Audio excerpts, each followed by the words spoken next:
What's going on, guys, and welcome back to Footy with an Edge. We're here live today to talk about Bruno Fernandes, and I have a guest on the stream, guys. Do you see my cat over there? I don't know which way I'm pointing, but my cat's joining us today. So I'm excited to have her first appearance on the channel. That's Mila right there, guys, and we obviously love her to death, but she's not interested in talking to you guys. So she's facing the other way. But welcome. We're here to talk about the one, the only Bruno Fernandes, right? We need to talk about this guy, guys, because I think so many people, including me, would have taken the 100 million this summer, right? Because of the position we were in as a club, right? I mean, I'm not a let's say a financial expert, but I was under the impression that we basically didn't have any money to spend, but somehow we still went and got Sheshko over the line. We still went and got Mbumo and Cunha over the line. And we also purchased Lomans, right? So I thought we were in this whole sell to buy position, but I guess, the transfer experts will tell you that they essentially extended the size of their line of credit, I believe, the revolving line of credit that they have. And that's how they were able to spend the money. Hi, Claudio. Hope you're doing well. Also, Papi PK. I'm doing good, dude. How are you? If you're already in the studio, is that the same PK, the Sheshko zone PK? Interesting. And then Bruno leaving would be so heartbreaking since he was having to drag us down during such a down period. I want him to win big at United before he leaves if he does. Huge short sharps says hello, lad. Okay, come back into the studio. Yeah, I'll pull you in a bit later. But I just want to talk about it a little bit, guys. And then I also have a special guest who we'll bring on in a couple of minutes. And you guys might recognize this special guest. But I'm just gonna talk about Bruno for a second and just set the stage for what we're discussing in the show today. I don't know how much time you guys spend on FBref, guys. I probably spend more than I need to, but if you look at Bruno's stats, right, and this is actually the same case for Casemiro as well, he's actually just insane. Like if you compare him to midfielders, he's one of the best. Like he creates insane attacking output for a midfielder. And if you're comparing him to an attacking midfielder like a Cam, then he's actually got very good defensive output, right? So Bruno is somebody that actually just does everything. There's nothing that Bruno doesn't do.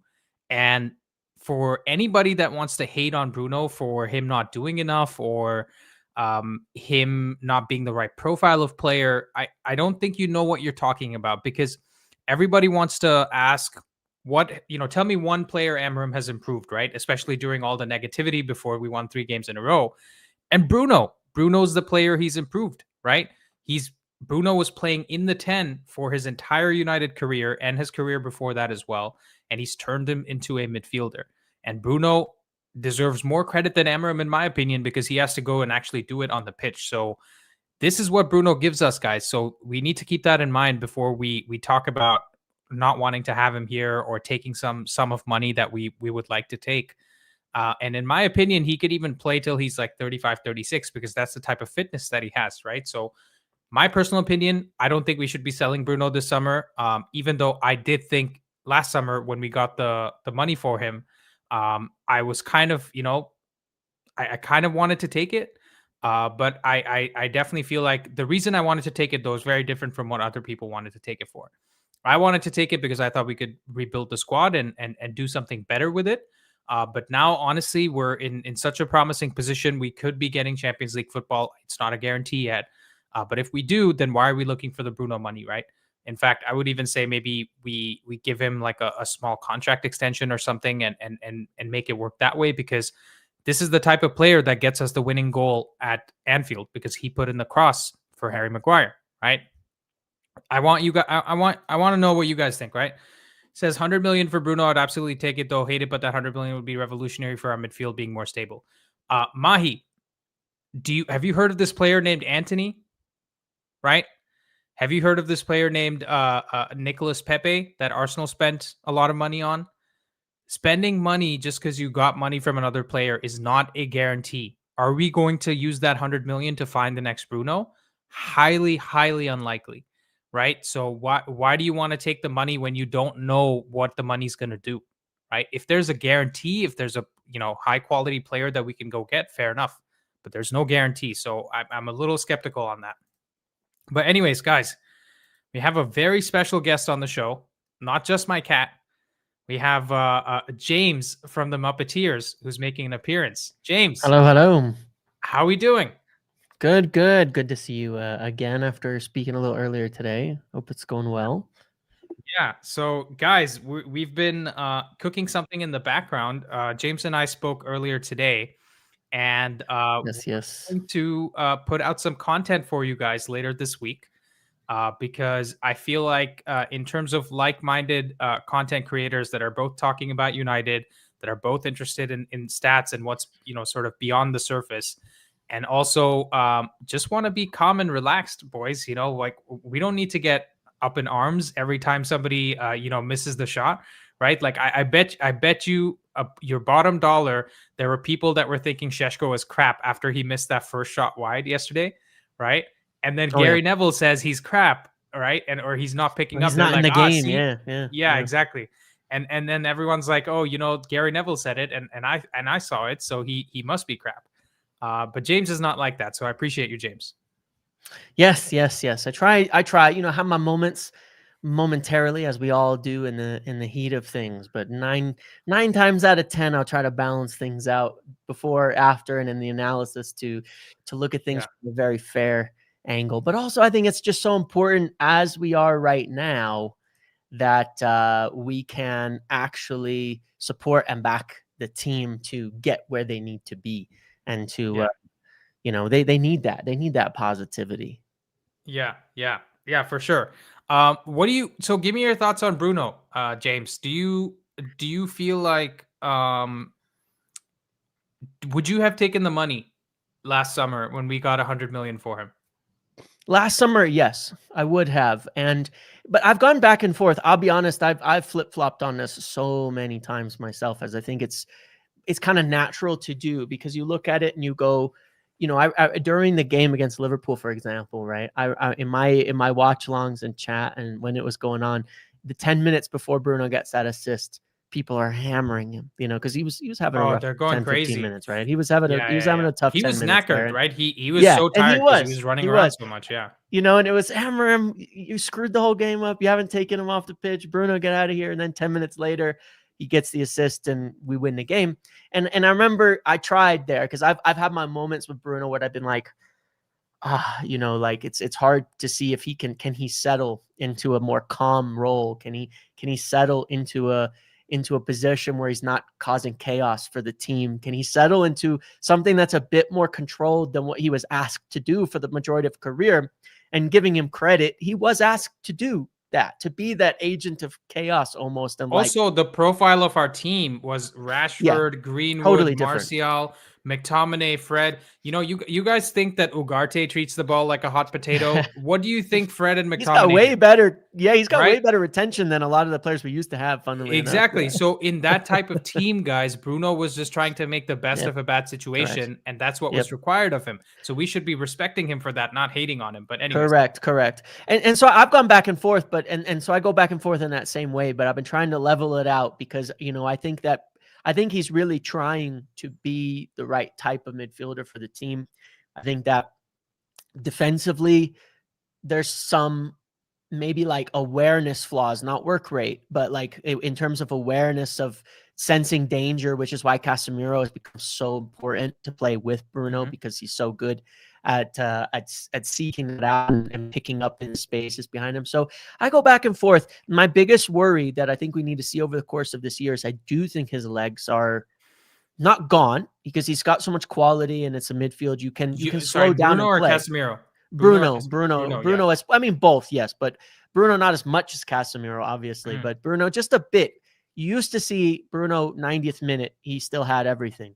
60, 65 now, he's starting to, to slow. He'll slow at the end of those games. Well, if we go into two I games also a week think next year, it's going to get worse. That's fair. That's fair. I think with Bruno though, we also have to realize, I think his work rate and even the mental demand on him has gone up this season compared to before, right? Yep. Because the Liverpool game, he was knackered because he's playing central midfield. He's not Yeah. playing like central attacking midfield, right? Where he used to have like Fred and McTominay or Matic Yep. and Herrera or like, whatever, two players behind him. Now he just has Casemiro next to him or Ugarte next to him, which means he really has to do a bit more work. And Oh, like it's you a said, lot like more you than it used rightly, to be, for sure. yeah, Yep. like you rightly pointed out, his mental requirements from him of like making sure he tracks back, right? Not taking weird touches at the edge of our own box just because he wants to pass it to Euro and then we end up conceding, right? So Yep. those are the things he's trying to learn. But what I will say is he's cut out the Hollywood passes. Yep. He's not doing the Hollywood passes anymore. Yeah, his game against And Brighton was that's a my big, favorite this season from him because it was very yeah, composed. Yeah. absolutely. And he's doing a lot more of that. So James, the natural question is, what money would you take for him this summer? My Would you even latest sell him? inclination was it was moving forward.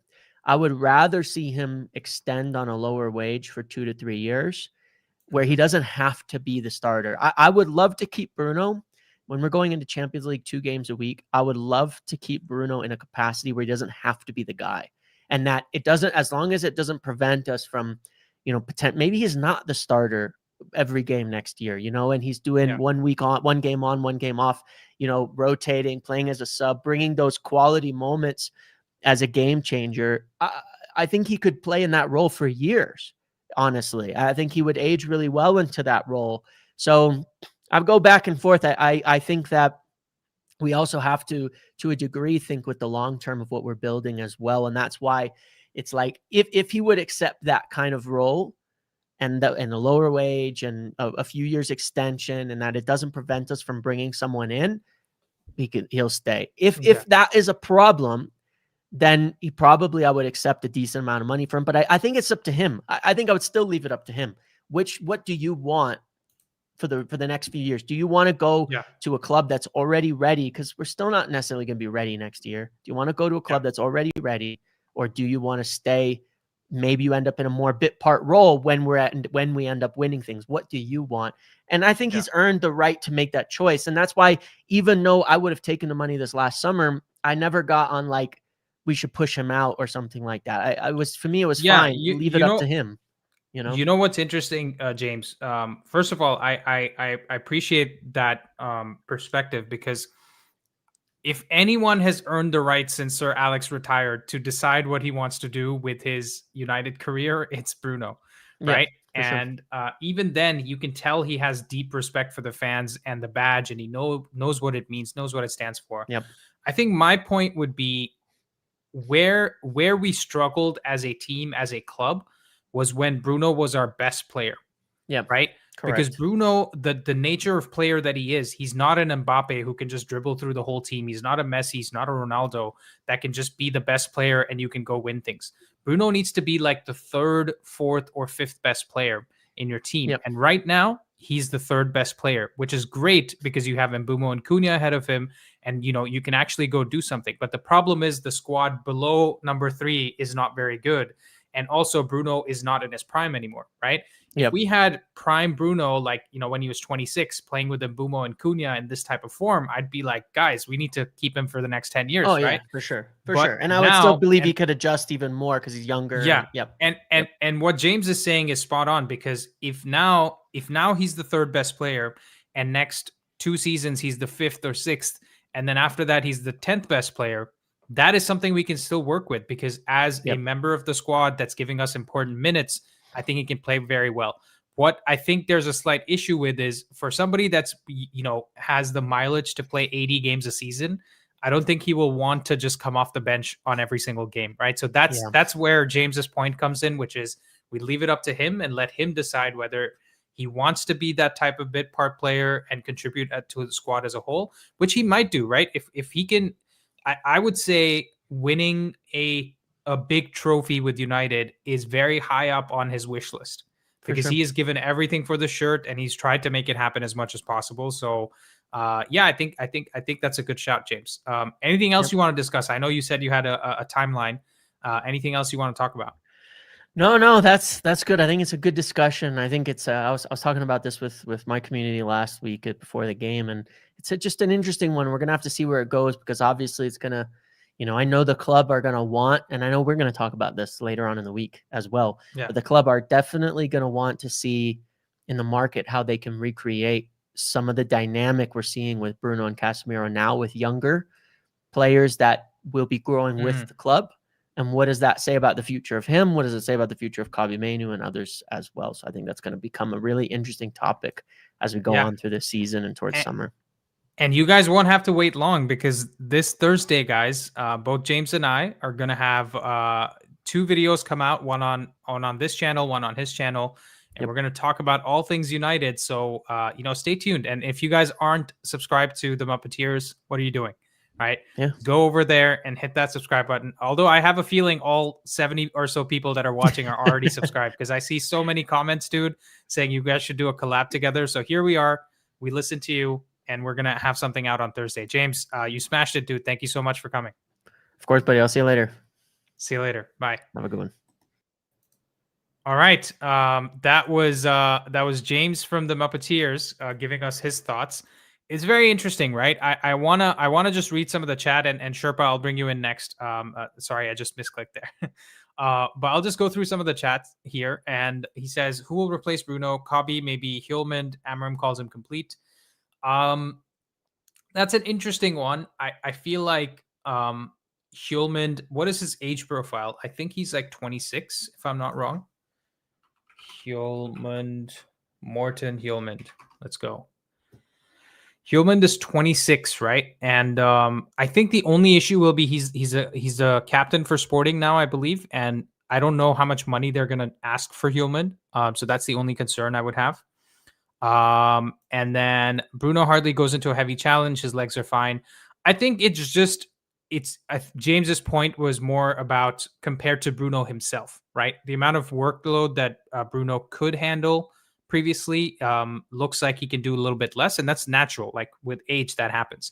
But I don't think his legs are necessarily gone yet. It's just that he has to do so much more in the central midfield that he looks knackered by the 80th minute, right? And again, that's not a problem. He's giving us 80 quality minutes. That's more than I can ask for. We actually don't need Baleba. We already have a terrific CDM in our youth team, Malian Sekou Kone. Yeah, I mean, look, everyone's talking about Kone. There's another player too. I forget his name. I forget his name, yeah. But there's another player too that's really exciting, and people are calling him like the next Carrick or whatever. But Bruno's only a slight figure. He's built for distance rather than sprints. I'm in 2 minds after the Brighton game. Midfield weakened after Casemiro went off, but Bruno is also knackered. Putting more workload on Kobbie and Ugarte made it 3 in midfield, so things improved. Yeah, I mean, it's interesting, right? It's going to be interesting, guys, how Amram problem solves for AFCON as well, because we're going to have 8 games, I believe, where both Mbumo, Ahmad, and Mazraoui are all missing, and those are all players that play more on our right side than anywhere else. So I think the natural solution is to have Bruno start playing in Mbumo's position, and then maybe have Mainoo and Ugarte, or Mainoo and Casemiro, or Casemiro and Ugarte in midfield. That's probably what's going to happen. Now, the thing for Kobbie that I'm worried about is, where does he get his minutes? Because would you guys rather have Mainoo and Casemiro in midfield, or would you rather have Ugarte and Casemiro in midfield? It's not a conversation that we can just ignore, right? That's an interesting one too. Bruno just said himself he doesn't want to leave till he wins PL and UCL, and he's got the stats to back it. Listen, every player will say this at some point, right? They don't want to come out and say, yeah, the second I get more money, I'm going to leave. Nobody's going to talk like that. But look, I know Bruno loves the club, and he has said that he didn't want to leave to another European club because they weren't paying enough money or offering enough money for him. So listen, I have no doubt that he loves the badge and he wants to play for us. Next year, 60 to 70 minutes per week for Bruno is pretty adequate and suits our future build. Interesting. Bruno brings something to the club that we cannot put monetary value on. Yeah, I would agree with that. But again, football is funny in that way, where other factors can influence things, like what the club wants to do, for example. He's our Luka Modric. Bruno has carried our quality. Bruno's still our best player. Yeah, a lot of people I think Thwaites. Yeah, that's the one. Thwaites is what I was thinking of. He seems to be really good as well. And I know they're talking about Lacey, right, to come in as a potential forward option for us as well. Mainoo started in Grimsby game and wasn't good. Yeah, Yeah, I'd agree with that. Bruno Mainu has the same problems that Bruno does in terms of switching off defensively sometimes. But the interesting thing is, he doesn't have the attacking quality of Bruno, and that's not a big deal because he's a much younger player, and Bruno is one of the best players in the Premier League, like top 5 easily. So Shea Lacey's awesome. Juha says, and Kabi can't run. Yeah, so we need to figure out the Kabi Menu problem, right? And if we can't find a way to get him into the team, then and if he doesn't fit into our like sporting direction for the next 3-4 years, then the solution is probably we have to sell him. As hard as that sounds, um, but cool. Let's get Sherpa onto the show. Sherpa, how you doing, Donovan? I'm good. I'm good. I'm good. I hope you all guys are fine. I also follow James, the Muppeteer, but less now that I've been getting onto Footy with an Edge. But Mhm. nevertheless, my views are very similar to his and I guess yours on Bruno. But with a slight twist. I think it's Bruno's decision, or more particularly maybe his wife's decision Mhm. on whether to leave or not. Bruno's earned that. It's very similar when Sir Alex took over. We had a inspirational leader in Brian Robson, and Robson was injured very often, and Sir Alex said that if he has a fit Brian Robson, he'll win the league. Of course, he won it without Brian Robson in a sense, but it Mhm. was very important. So it's important. Bruno must make that decision, not us. It's not about money and so forth. But at the same time, I think Bruno, as you can see this season, you point out the Hollywood passes, not there, and also that in the last 2-3 games he gets substituted. He doesn't play until the last moments. It is true. Yes, he gave that pass in the Liverpool game for Maguire, but that last 5-10 minutes of his was I mean, no fan. You could all see Bruno was knackered. There were times too, at least even Boomer was knackered, but it's a different type of knackered. On Kobe, we also need to be a little bit patient. They're different. They're different players in the same position. Kobe Mhm. can't become another Bruno. He's Kobe, and there's certain things he needs to learn. He needs to learn a better long pass. He progresses the ball different. We don't have a double pivot. We have like a double axis in the sense with Casemiro. You've seen that with Bruno. Bruno is a little bit more forward with Casemiro. And if Kobe needs to do that, he needs to understand how to do that with a Casemiro or with a Ugarte, whichever defensive player. No, So and to your point, it's not that Mainu, just because he's competing with Bruno, doesn't mean he needs to become another Bruno, right? yes, Because every player has a different profile. The point correct, is, how does Mainu's strengths fit into the team, and exactly, how can he complement other players' weaknesses, right? Because the correct, midfielders in Bruno's system or in Amram's system, they need to be forwards at times. They need to be defenders at times, right? You need to yeah, know how to control and cover for other people that are around you. And the problem with Menu right now is he doesn't have that intensity, like covering distance, right? He's more of the type of player that would like to go onto the goalkeeper, receive the ball, pass the ball forward, then pick it up again and pass it forward, like in a pace that he wants to control the game, right? Whereas Amram's system is chaos. It's yeah. all about the chaos. It's all about let's move the ball vertically as soon as possible. And that Six, also seven means you attackers have at to one be time.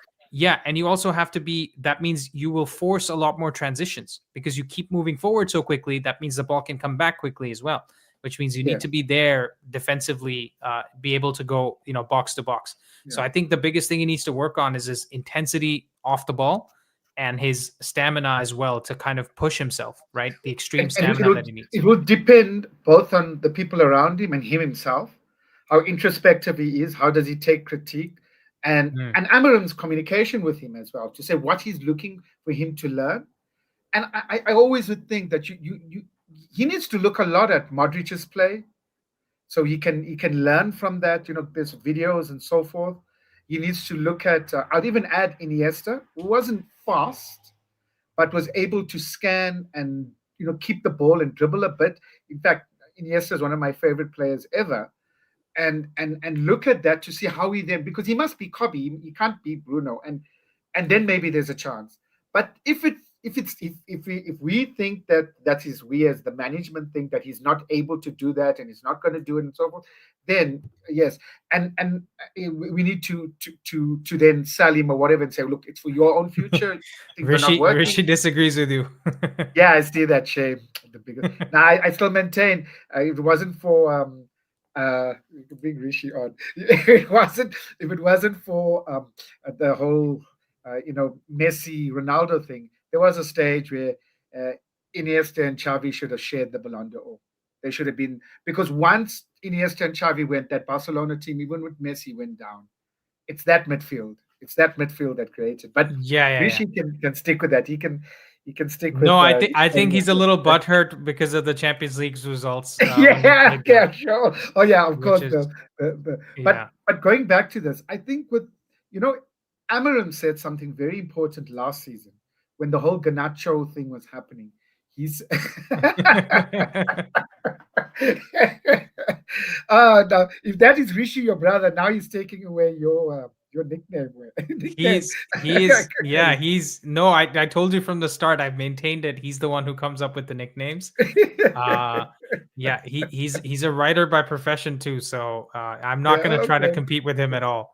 But I think he's writing something else. I see his face in the stage. He's writing something. He's got a smile on his face. Yeah. But just to say that Amarin said last season, he said, I don't understand this club. We put young players on a pedestal. And I don't think it's just us. I think we've bought the Kool-Aid and we've drank it in this time when we've been losing, when we haven't been on top. The media has told us all the time of how we develop young players. And part of the reason we raised it as fans is because we criticized Chelsea, and we also we also criticized City, that they threw money at stuff, and Man United created their own young players and so forth. And we did that. We did that to ourselves. We believed it so much so the young players also began to believe it. They believe. Well, I mean, Mason Greenwood, right? I mean, Mason Greenwood is the best example because we already had, I forget that guy's name, dude. There was a young player, Raven Morrison.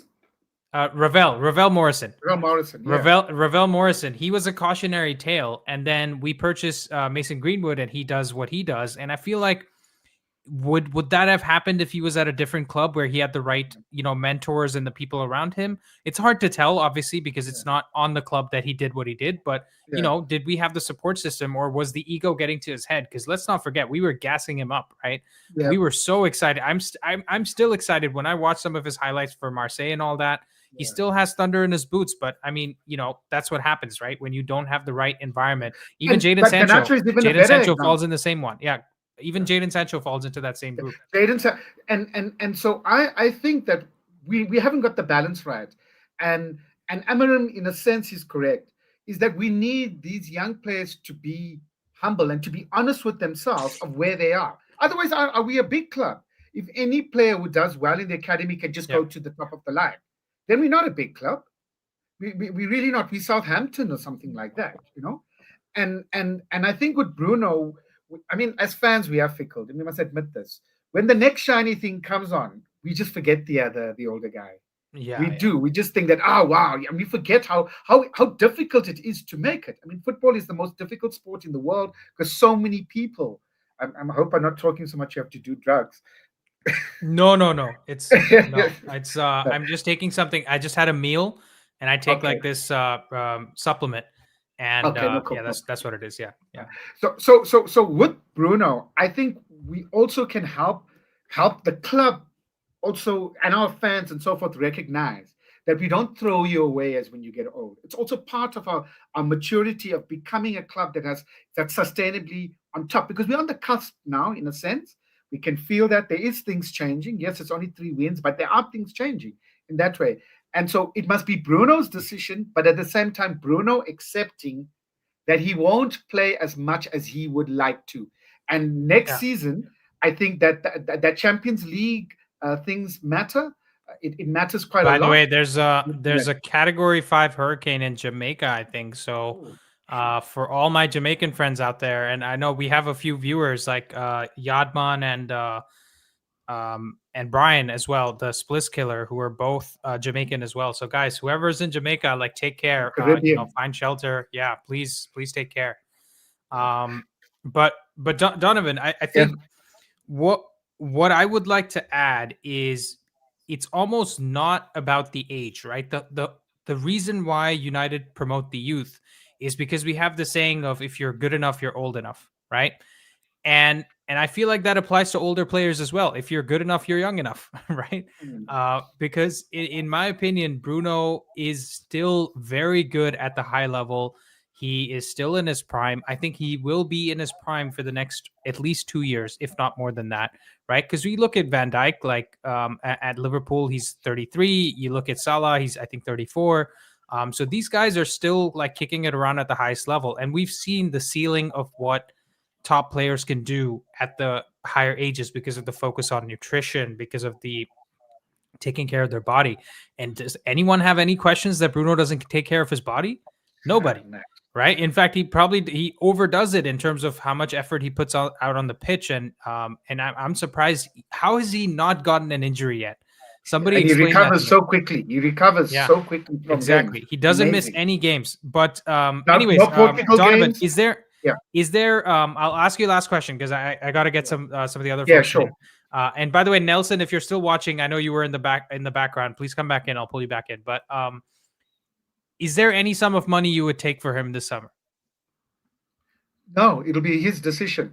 If he wants to leave, we will help the deal happen wherever he wants to go. He spoke about other European teams too. He's earned that right. We need to treat him with the respect he deserves. He could have asked to leave when we weren't doing well enough, when we were having a caretaker culture. So for me, the money, there's no amount of money. We have too much money right now. We have enough money for January and the summer season, because you look at our profits and so forth. The Glazers don't need that. Well, they shouldn't get a cent of it anyway. But for Bruno and his wife and his family, they decide. That's my view. The money doesn't actually matter. Money's not our problem. United doesn't have a money problem. They have an owner problem. They have lots of other problems, but they do not have a money problem. Absolutely, yeah. I would agree with you 100%, because taking the money just because we want it and not because Bruno wants to leave doesn't mean anything to me, because we could go spend that 80 million or 100 million on 2 Xerxes, and then where are we, right? Yeah. We could go spend that money on 1 Antony, and then where are we? Or we could go spend that money on 1 Mbumo or Cunha, and then that improves our situation, but that's not a guarantee, right? So we don't know that. But anyways, Donovan, you smashed it. Thank you so much. Yeah, long conversation, but I enjoyed it. And obviously, please keep calling in again. And I see your comments on the videos as well. It means a lot to me. I appreciate you. Thank you so much. Cool, man. Cheers. Thanks, everyone. All right, that's Donovan from South Africa, always smashing it. Lyle Wilson says, "Yo, Andy, just dropping by to say you're a king of analysis. Keep up the great work, and you've got yourself another subscriber." Thank you so much, man. That means a lot. You guys have been smashing it, honestly. The last 10 days or so have been crazy, so thank you so much. And then, so does Kobe see Amram as that coach? As what coach? The coach that can improve him? Because that's really up to him, right? I don't think the setup will spend that on 2 unproven players. No, I agree with you. I was just giving you an example, right? If we sell Bruno, we get that money. By the way, Sheshko Zone or PK, Papi PK, I think you're next. I know you're waiting there. I'm just going to read some comments here. Let me see. Mainu's a number 8, always has been. He works well in the 10. He can do a job at 6, but he isn't mature enough to be our starting 8. He needs time to. It's not really about maturity. It's more about the profile of player that is, right? It's akin to asking Martial to be a high pressing attacker. He just doesn't show you that body language of somebody that wants to be doing that. So we just need to see some hustle, some urgency from Mainu, and I think that's what he's learning. And guys, listen, we think just because Mainu is not playing, he's not improving in the background. We will see at some point this season, maybe it's AFCON, maybe it's something else, where Mainu, we will see the fruits of our labor with Mainu, right? So mark my words, we will see Mainu come good before we sell him. Even if we do, even if that is the natural conclusion, that is. So we will see him getting better because of the work that Amram is doing with him in the background. And people saying nice things about Bruno.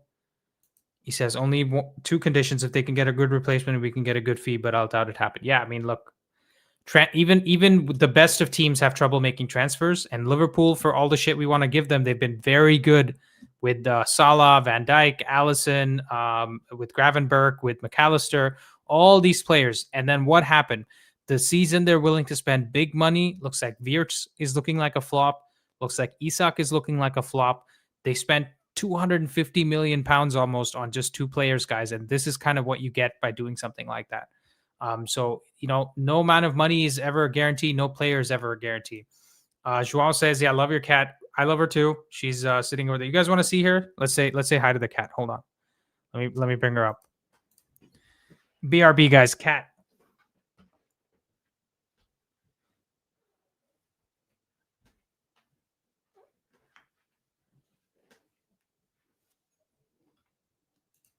Okay. This is Mila, guys. I don't know how long she's going to stay and say hello. This is Mila. You want to say hi? You want to say hi? Look at her. She's sleepy. She's like, why'd you wake me up? She's trying to say hi. Let's see if she says hi. Hi, guys. Okay. She's not going to talk to me for the rest of the day now. But, all right. Let's get Sheshko zone. Oh, she's back there. She knows her positions. All right. Hey, is this Papi PK? Hey Andy, can you hear me? Yes, bro. I can hear you. Okay, good man. But yes, I am Papi BK. Where are you calling from? I'm calling from the UAE, man. Oh, nice. Have you called in before? No, this is like my first time. Where are you in the UAE? I'm like in the lane, Okay, nice. It's like nice. yeah. You know where it is? Like Yeah, it's like I near know, bro. Amman. There's seven Emirates. Yeah, but It's it's like in not just the Dubai and Abu Dhabi. yeah, but it's like in the Abu Dhabi Emirate. It's Yeah. a city, but it's far away. Yeah. But yeah, anyways, how are Nice. you doing, man? How's the stream going, man? How's like It's going great, everyone? dude. It's going great, and it's even better that I see you officially on the stream because I see you commenting and watching a lot, and I appreciate the support, bro. Yeah, man. I mean, honestly, you are like you're my first streamer, but like I've been beginning to like and comment on and subscribe to and even join like the Discord. Like your analysis have like, it helped me like, how do I see it? Just join in more, connect Yeah. more. Yeah, Nice. man. I appreciate that, dude. And also, I Yeah. think the community only grows because of people like you, right? Because it's not just about coming and showing your support or watching the stream. It's about Yeah. that interaction of like, okay, this guy's saying something, I understand it, and then here's what I think about it, right? So that's Yeah. why I appreciate people coming onto the stream and giving their thoughts. But go on, tell me your thoughts on Bruno, man. Yeah, man. Bruno is our Magnifico, man. Like honestly, I can't see a player like him. I can't see a player that is able to do the things that he's able to do in the pitch and even off the pitch. Like he has been here for what, 6 years now, and it's like he's been at it and just his level. You see the stats. It's just been 20 plus goal contributions every single season Oh, since he's when he he's came. crazy with it, dude. Yeah, he's Yeah, crazy with it. yeah, By the way, man. guys, if you're in the stream, I see 71 people in the stream, but only 33 likes. Come on, Yeah, man. have I offended you guys in some way? Just drop that like button, right? Let's Yeah, guys, help and support the channel. like the stream. You guys have Yeah, to like the stream because what Andy's doing I think, like it's been rare to see, especially in the United community. Like you don't see people like him a lot. So like the stream, guys. yeah. Yeah, Well, you man. know what it is. You know what it is. PK. What's your name, by the way, if you don't mind me asking? Yeah, it's Saif. That's my real name, but like PK is like my, you know, Got it. my YouTube name. Yeah, Yeah. I like Papi PK more. I'm sorry. No, it's fine, man. It's fine. I Yeah. like No, it I'm too. just joking. I'm just joking. But yeah, Mm. So No. so Sage, I think what's interesting is that with Bruno, right? Yeah. We I don't think we can find another player like him, because you can't. When Liverpool purchased Mo Salah, right, from AS Roma, Yeah, yeah, they paid like 40 million or something for him. You know, he had been at Fiorentina before that. He had been at yeah, Chelsea before that, and he hadn't yeah, really pulled up any trees. And you know, Bruno was also in this area, right? He was in yeah. I think he plays for Udinese. Udinese. Yeah, he played for Yeah, Udinese. And there was another team I remember watching a video about him. And Sampdoria. yeah, Yeah, Sampdoria, and also another one before that, right? yeah, it's like Um, Serie B, Serie C team, I yeah, yeah, think. yeah. There was a smaller team. And essentially, um, they purchased Salah, and he's become something that cannot be replaced, because he's one of the greatest Premier League players of all time, right? Yeah, without a And doubt. with Bruno, we purchased him, and listen, all the fans wanted him in the summer, but we ended up buying him Yeah, in the January from Sporting, and we paid like 64 million for him. And pound yeah, for pound, the amount of stuff Bruno has done for us, guys. I mean, like I if I ever meet him in person, I might actually cry, right? Right? Because the I amount mean, I of would stuff too, he's man. done, yeah, the amount of stuff he's done for us at the worst, at one of the worst periods of our history. He's made the team watchable in so many times. He's given us so many great highlights. If you remember that one goal he scored against, I remember who it was, but I think it was the COVID season, where he got a cross Yeah, over the top and he like volleyed it into the goal yeah. from the right hand side, and that's one of the like best goals I've ever seen. And Rishi's in the stage here. Maybe you can tell me Mm, which goal that was, dude, against whom it was, because he has a good memory. Um, mm, but so I feel like it's very hard to replace Bruno, and I agree with what everybody has said, which is unless he wants to go, we shouldn't sell him, right? yeah, And if he wants to go, then we take the money. We take the most money that we can get, obviously, because that would help us with future signings. yeah. So that would be my only point. And Snap Meme says Mm. Bruno is greater than Ronaldo and Messi. I mean, I he's mean, done more for our club than Ronaldo and yeah. Messi have. That's for sure. Uh, I mean, actually, not Ronaldo, he Ronaldo. won us Ronaldo won the Ronaldo won Champions a League. Sorry. Champions League. Yeah, yeah, not Yeah, yeah. The second time around. Let's say second version of Ronaldo. yeah, second version Ronaldo. Yeah, yeah, yeah. But But the like, first one obviously did more. Yeah, I wanna add like something, like in terms of like how our signings have been, especially with like Bruno. They remind me of like club signings. Like when he signed Salah, Mane, for no, not Firmino, but like Van Dijk, Alisson, like these type of players who can do the job and are very great. yeah, Like they would go on for like like a long amount of time. Like they will die for like Klopp. Like they will perform for Klopp. yeah. And I think They'll like do they'll do Bruno, anything. They'll do anything that is asked of them. yeah. Yeah, Like, and we haven't had that, especially like with Hoyland, with Garnacho, with like Anthony, with Sancho, like these big signings. But Liverpool have also done, but they're flopping right now, except for Ekitike. So yeah. I think like that, like Bruno has been like one of a kind of signing, especially after like Sir Alex Ferguson era. Like Oh yeah, after he absolutely. retired, yeah. I So think the only thing I mm, will say is that the way Mbumo is moving right now, he yeah, has the chance to become the best signing since Sir Alex era, yeah, just because of the fact that he's coming into the team when we're on the sort of upturn instead of coming into the team when we're on the downturn. Because when yeah, Bruno came into the club, we still hadn't had like the 7-0, we still hadn't had the big defeats under Ollie, right? yeah, Like when Mourinho was still here, like we lost games, but it would be like 2 or 3 nil, right? yeah, It wouldn't be like this absolute smashings that we had. So Bruno actually came in while we were still on the downturn, whereas Mbumo and Cunha are coming in on sort of the upturn the from the upturn, yeah, lowest point that we've had. Because look, you guys want to call us a banter club, whatever, you can do it, but I don't think we're ever finishing 15th again. yeah, Right? At least in the next yeah. like 10 years or I so. think So Ineos, like especially yeah, last season and Amarim, they have learned like a lesson, in terms of like the signings that have been made, in terms of like how the atmosphere has been because of these signings, like Garnacho, and, Anthony, and Sancho. You yeah, know, we like how like I think they're like not only scouting talent, but also scouting personality. Like one of the most important things Mm, in the footballer, or like one of the most important traits, is their personality and how they deal with yeah. pressure and how they deal with the manager and how do they adapt and how, like, everything With about the them. media, with sometimes not being selected, there's so much Yeah, pressure, man. United right now, or even in the last few seasons, has the most pressure out of any big club in the world.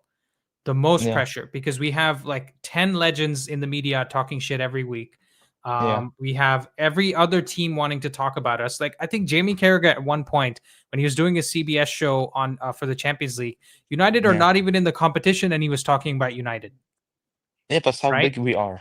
Yeah, because exactly everybody gets clicks. Everybody's using our what's it called? The negativity to fuel what we consume, right? And we want to Yeah, we want to listen more about like, oh, why we're crap, and these are 10 reasons we're crap. So that's why yeah, it's not really that I'm doing like something great. It's more that everybody else is doing so shit that I'm just coming on and saying something like mildly positive and everybody's going crazy, you know? yeah. Because yeah, so I think that I find that super interesting. Anyways, Papi PK, tell us, is there any amount of money you would take for Bruno in the summer? I mean, as the Sherpa said, it will depend on Bruno.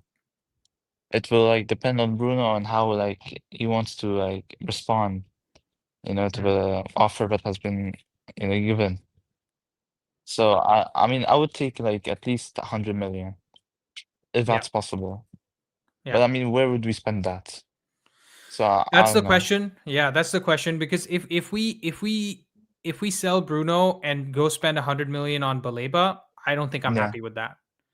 yeah, Right? me too. Like, have you Because seen I how don't think Belibele Baleba. performed? Yeah, exactly. I don't think Baleba has shown that he's worth 100 million, and that's not to say Caicedo wasn't worth 100 when they sold him, because Yeah, Caicedo is a different cut of he's cut from a different cloth. Like he's a different yeah, level of player that has actually stepped up like significantly since he even moved from Brighton to Chelsea. So I yeah, have massive respect for Caicedo, but I don't yeah, think Baleba is worth that. So it's interesting, right? So yeah, I think I agree with you. Whether Bruno wants to leave is the question. If he wants to leave, yeah, then let's get the most money we can. Anyways, yeah, man. Poppy PK, you smashed it, bro. Guys, Yeah, show thank you, your man. love to Poppy PK in the chat. He's always there for every single stream, and commenting till the last minutes of the stream as well. Yeah, man. That's awesome, dude. I really Thank you, appreciate Andy. you. Yeah, Yeah, man, thanks, this is man. like my first time, and yeah, thank you so much for Next time having you'll me. be on And camera, bro, because you speak well. So you should be on camera next time. I mean, I don't know, I'm kind of nervous on camera, but I'll try. I'll try It's to okay, see. bro. Nobody, if anyone tries to bully you, they're getting kicked off the stream. So don't worry. No, thank you, man. Thank you All so right. much. Thanks, bro. All right. Yeah, Let's bring in the next caller. Poppy PK smashed it. He's also active on the Discord, guys. I mean, it means so much to me. Let's bring in Raphael. Raphael, how you doing? My blue-haired friend from Thailand. Oh my god. I can't hear you. Oh, Kenny. okay. We'll give him a second, guys. Let's read some of the comments till then. You can't sell your captain. Come on, especially when we have our comeback arc. Absolutely. Poppy PK, you smashed it, like everybody said. Like so many say, hated, adored, never ignored. Yeah, I'll give you a second. I'll give you a second to fix it. Let me see if I missed any other comments. Your cat looks like my cat. Love your cat. Read my previous comment, Andy. I did. It's this one here, right? Ayush. So does Kabi see Amram as that coach? What did you mean by this? Are you talking about maybe this one? Worry about Kabi's mentality after he posted a photo from Whiplash along with his training pic. Whiplash is a bullying coach, as an antagonist. Who isn't happy with anything? I think there was like people took two meanings to that tweet, because it's also a coach that kind of pushes you a lot, and then he kind of rises from the ashes or whatever, and sort of it's like his coming of age story, right? So I'm not really sure. My cat's doing not safe for work stuff, guys. I'm sorry, in the background. um Evening, Lyle. And so I think Amram is the type of coach that is pushing him to get better, and I don't think he is anywhere close to the Whiplash coach.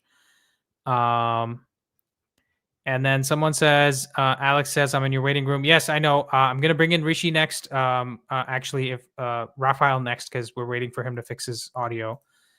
And then Sherpa says, Alex, you must come on screen for sure. And for me, unfortunately, it's the right time to party with Bruno, else it will be too late. Interesting. I don't want to poo-poo your opinion, obviously, because everyone has the right to an opinion. And honestly, it all depends on what Bruno wants to do, right? So if he wants to leave, I'm totally happy with that. And Alex, I'll bring you on. We just have a couple more people. Yeah, so just stay a little patient. And we'll bring you on. Raphael, are you good now? Can you hear me? Can you hear me? Can you hear me? Yes, I can hear you. Can you hear me? Oh, I can't hear you. Okay. We'll why don't you rejoin the stream? Terrible. Rejoin the stream.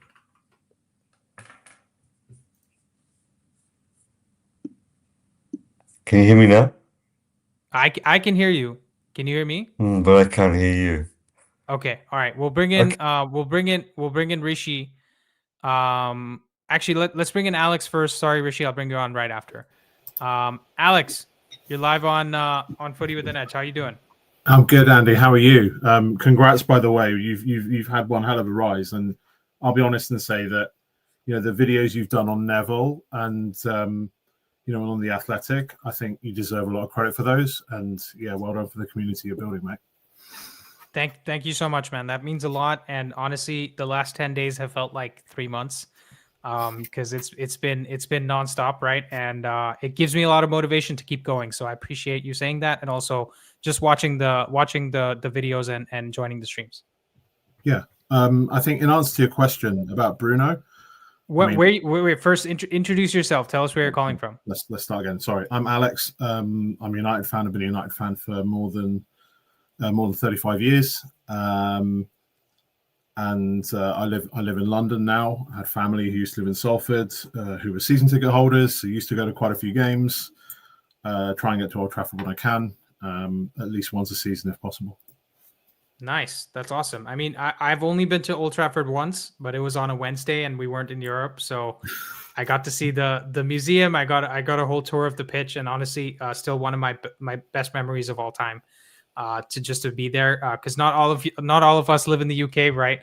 There's such a huge fan following outside the UK, and that's great to see that you get to catch a game at least every once in a while. But go on, tell us. You had a question.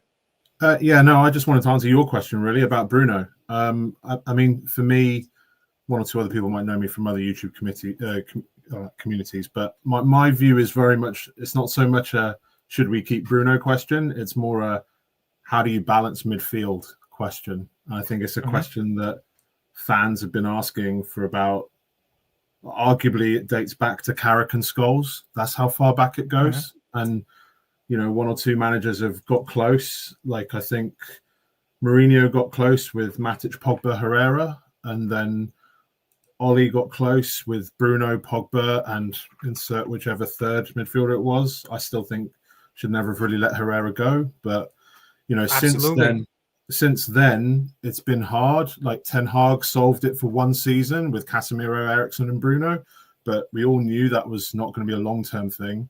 Eriksen left in the summer, wasn't really replaced. Casemiro's had a bit of a resurgence in the last 3 games and has been brilliant. And you did a really good video showing, how it's almost like what the mitigations are for not having a mobile midfield. And you highlighted that really, really well. And not very many content creators have. So I would say that a solution from now until January or the summer? Maybe. But regardless of whether Bruno stays or goes, you've lost Eriksen and you might lose Casemiro in the summer. So that's at least 2 midfielders needed before you talk about Bruno. So my view is, solve those 2 first before you have a conversation about the captain. And he has openly said he wants to stay. So if that is the case and the club are letting him make that decision, then solve the other 2 first. That's that's honestly fantastic points. I couldn't have said it better myself. Smash a like for Alex, guys, because you have put it in you've almost taken Bruno out of the equation. Let's not even talk about Bruno, because he's like the 10th problem that we have, right? Why are we thinking about Bruno first?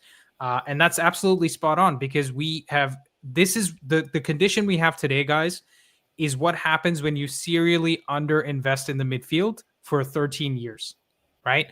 because Yep. every time I think we have averaged less than one midfielder a season in terms of signings, right? Because we since Sir Alex left, I think we got Pogba, Matic, Herrera, Schneiderlin under Van Gaal, Yep. and then you're looking at Fred, and McTominay was from the youth system, so we can't count him. And then I'm probably forgetting some midfielders there, but that's it, right? And then we got Casemiro, Ugarte and is we the brought only in other one. Eriksen. Yeah. Ugarte, and then Eriksen, right? So it's still averaging, I think, less than Fellaini's one, absolutely. But we still haven't, perfectly invested. Come on, don't bring on Schweinsteiger when he played like 5 games for us, guys. I think Don't. you've got to look at it another way, right? And say, Yeah. what do the club want to do, right? If the club are serious about Project 150, that's what, 2 years away now, or the end of next season. Then Liverpool spent how much on midfield when Henderson went? They went and got Szoboszlai, McAllister, Gravenberch. You go and add up how much that cost for a second. It was 150 150 million, because Szoboszlai was 70, and then McAllister and Gravenberch were 40 each, I think. Exactly. So it was serious outlay. And they also got lucky, by the way, because McAllister is clearly more than 40 million. Gravenberch has shown that he's worth more than 40 million. At least he was in the title winning team and a very important piece of it. So that, I think, that pays for that 40 million by itself, right? I think the point we're making is that, right now I think most United fans, and I agree with this, would say Jason Wilcox got it right with the number 10s. You can look at this season so far and say it's working. If he can do something similar in January or next summer, or a combination of both, with 2 midfielders or possibly 3, I think at that point you can have a conversation about Bruno, and at that point you can maybe have a conversation about Kobe. But until then, Alex, what I'm hearing from you has got me thinking: should we even extend Casemiro's contract by a year or 2? Because if you think about it this way, like the wage, listen, it's not coming out of our pocket, right? And the money that we've paid for him, we're not really going to recoup a significant amount on that, because isn't he out of contract this summer? Yeah, they've got a 1-year option, but they're trying to not pay him. Yeah, because of the wage, right? Because of the wage. Whatever it is. Because of the wage. And plus, we'll be back in the Champions League, so he gets paid 20% more, 25% more, or something like that. Yeah.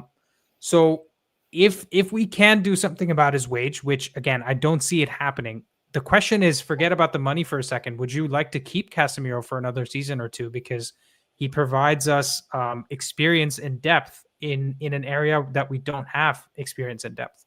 I'm not going to give you a straight answer, but I'll say this much. You've got Maguire and Casemiro coming up, like contract expiring in the summer. Mm-hmm. Both of them, I think, have a 1-year option. Yep. The club wants both of them to look at reduced terms, a bit like what happened with De Gea. And then the question is, what do those players want? Like, if Casemiro wants to ride off into the sunset after the World Cup, fine. Say thank you, move on. If Casemiro wants to win the Premier League, then you have to have another conversation and say, okay, you want to do that, we want you to stay, but on reduced terms. If he says that, then I'm totally okay with him having a 1-year extension. And you've got to look at it and think, if that is the case, then I still think United need 2 midfielders. Oh, Rishi says Maguire's already in his 1-year option this season. Right. Okay. So then at the end of the season will be a fresh contract. Yeah. But anyways, your point stands. Your point stands, which is if they're willing to take reduced terms, you would keep them. Yeah. The point does still stand. I mean, with Maguire, I think it's a bit different because the options are already there. Like, Heaven is already here. De Ligt is the starter at the moment. So, and there are players coming through, and we don't really know which Lisandro Martinez is going to come back, right? Yep. So by the way, I don't know. Many people haven't been talking about this. Rishi, who's my brother, he said this several times. I think we need to sell Licha because in 3 seasons he's played not even 100 games, right? So he's proven that he's not. We can't sustain his injury record, and we need to get ahead of it. I'm not saying we sell him this summer, but that needs to be something that the team is thinking about. And a conversation will be had about Luke Shaw as well. I mean, Absolutely. I don't even want to open the can of worms in the chat. I'm sure chat will have their view on Luke Shaw, but I mean, he's playing well at the moment and amazingly has stayed fit for a run of games, which is, kudos. Alex, why don't I do this? I'm enjoying this conversation. I want to keep it going. So I'll bring in Rishi and Nelson, and let's have a group discussion about this, because you're bringing up a lot of points that I find interesting. And I think Rishi and Nelson will also have a lot of stuff to add to it. Boys, what are we thinking? Hey, guys. Alex is putting down some heavy hitters down here. How are we feeling? Hey, Alex, good to have you on the channel. Yeah, good to be here, guys. I have multiple views on this. I feel like I'll blow it Go up. on, let's go. So go. I do not want Casemiro here next year. Not just the weights thing. I actually don't think he's a good passer. I think he's the best passer of the available defensive midfield options we have. Okay. Overall, I don't think he is. I think that's I think there are better players. The fact that we were linked with Baleba is Wait, Nelson, let me clarify. You're saying in the market of CDMs in the world, Casemiro's not the best. No. And that's why I think if the guys we've been linked with, I really hope that is the list, by the way. This is the first time in a long time I've rated almost every single midfielder that we've been linked with. Be it Stiller, be it Hoylman, be it because I can see the type of player they want. They want someone Anderson, Wharton, and even Wharton. Baleba's the only one that's not known for his passing. But Baleba seems to be the Bruno replacement in terms of carrying the ball up. They're not looking at him as the sitting defensive midfielder. Ball progression, They're looking at ball progression, exactly. So I do like this type of midfielders we're going for. Each of them, I think, are better. Now, to be fair, every single one of those we've named each are maybe 80 million plus. And I don't know if we're going to buy any of them. That's my only concern.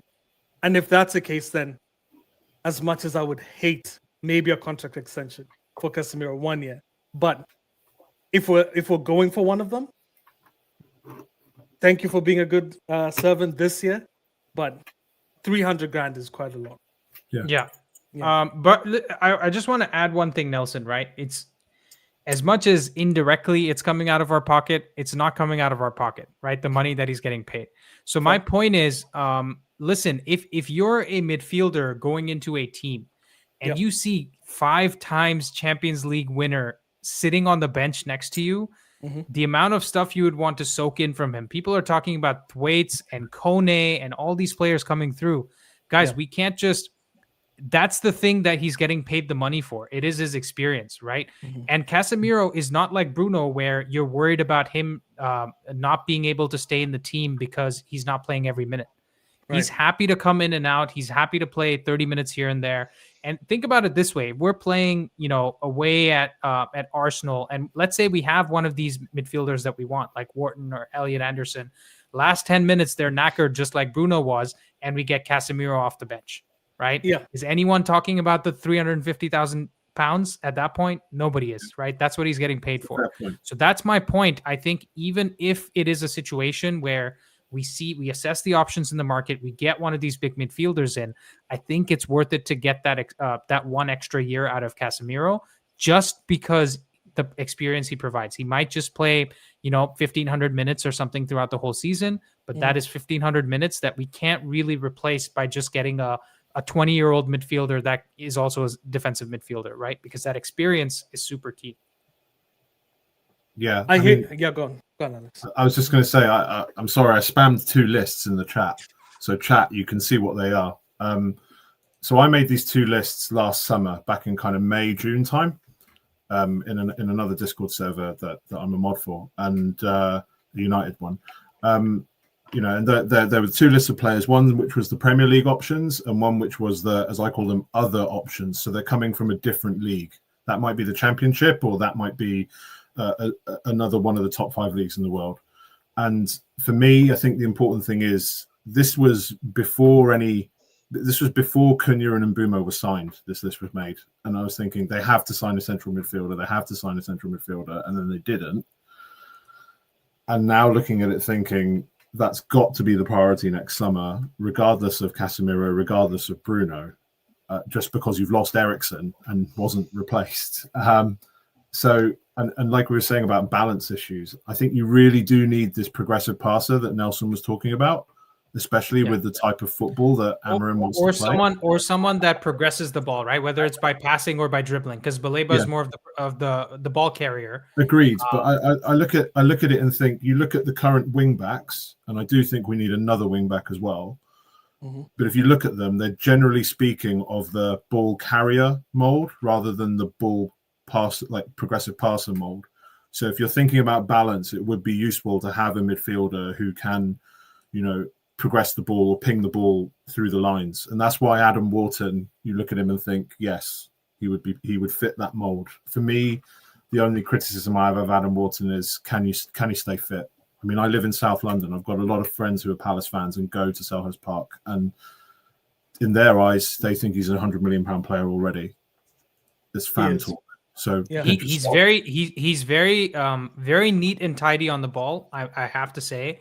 And he's also left-footed, right? It gives us a different option in our midfield. So I like Wharton a lot, and I would say I would put him just in front of Elliot Anderson in terms of the value, because Elliot Anderson is more of a neat and tidy type of player, right? That we also need someone like that. So ideally, I'd take both of them, but we're not living in Football Manager world. But I think Wharton is definitely the one that I would slightly put over him, because left-footed, seems like he has a decent tackle in him as well, and stays calm, right? I see the composure because I feel like something about Casemiro, again, not to bring it back to him like 5 times, he has shown he stays calm under pressure, right? With Ugarte, you see he gets the ball and he's trying to where do I pass it? Where do I pass it? Whereas Casemiro, he'll take a second, take 2 seconds and wait. In fact, I forget which video it was I made where there's what was it? There was a pass into Cunha. Oh, right. In the I think it was the Brighton game where there's a pass into Cunha where he nutmegs Ayari, and he's waiting on the ball for about 3 seconds till Ayari comes to press him. Then he nutmegs it through him, and then Cunha gets that long shot off that forces a save from Verbruggen, right? So that's a situation where Ugarte does not do that, and I feel like we would like to think that any other CDM that is 21 years old would be able to do that. But that's the little bit of stardust that you're seeing from Casemiro, the experience of being a Brazil captain, of being Real Madrid player and all that. Anyways, Rishi, your thoughts? I think everyone brings up some very good points. Nelson brings up good points. Alex, of course, agreed with a lot of what you said, which is why, let me be honest, as a fan, I don't admit to know everything and be able to predict everything. So I'm glad I don't have to make this decision on Bruno and Casemiro, because they both have surprised me this season.